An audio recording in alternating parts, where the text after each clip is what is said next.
And then the last point of technique, and this one seems so common sense, but there's very few players that can do this. Do everything on balance. Do everything on balance. You rarely see great players do things off balance, and there's a very simple reason for that. It's harder to do things off balance than to do them on balance. It's harder to shoot when you're off balance than it is when you're on balance. It's harder to dribble and pass when you're off balance than when you're on balance. Good decision makers repeatedly choose things that have a high probability of success. Whenever you're off balance, your probability of success goes down dramatically. So you rarely see good players do things off balance.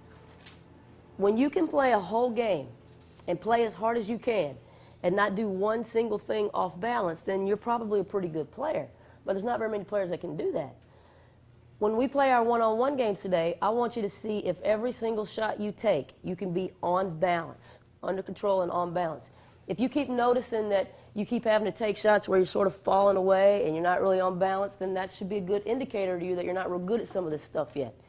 Either you're not very good at moving your man before you make your move, you're not very good at staying low and being explosive and not using P dribbles, whatever it is, you're probably not very good at it yet. So see if every single shot you take today, you can be under control and on balance. So those are some points of techniques, but let's talk now about those 5 one-on-one games. And again, the reason I like these 5 one-on-one games is because they're game-like. They'll actually help you in a real game against good competition, unlike the way most people practice.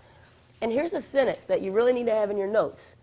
Fits in a lot of different places, but it especially fits in here. I'll say it a few times just to make sure you get it.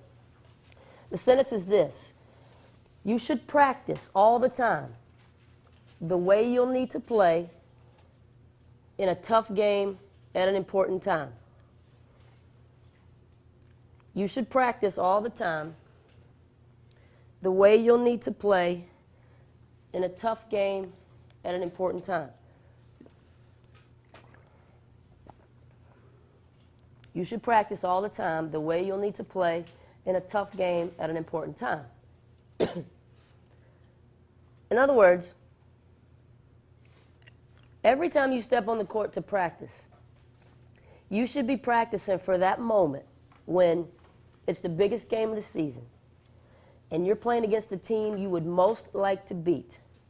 And maybe you're playing on the road and there's 30 seconds left to go in the game and the score is tied and the ball is in your hands.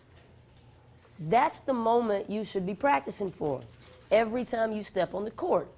You don't want to be practicing just to beat your little sister or just to beat the bad teams in your league or whoever backs you up in practice. You should be practicing for the biggest moments in the toughest games every time you step on the court. And again, that's what these 5 one-on-one games that I'm about to explain to you are designed to simulate. Tough games, important times.